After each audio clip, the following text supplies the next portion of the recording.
May pumasok guys na bayawak sa bahay. Oh my God! Na kuya! Nakakatakot. Ay, Alexa!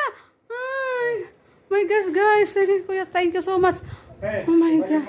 Oo, sige. Ay! Wala kuya, grabe. Ang laki. Ay, Diyos ko. Sige. Sige, ako na yan kuya, ako na yan. Alexa! Mabuti talaga nakuha niyo ko. Alexa, pasok! Dito kuya, oh. Sige. Mabuti nakita niyo talaga. Gosh. Alexa. Yan guys, nakakuha sila. Wala, ang dami kasi santol. Baka lagi sila nandyan, oh. Hindi lagi yan sa bahay tumutunog. Mabuti talaga nakuha niyo. My God. Si Alexa talaga hinahabol niya. Eh, ang laki.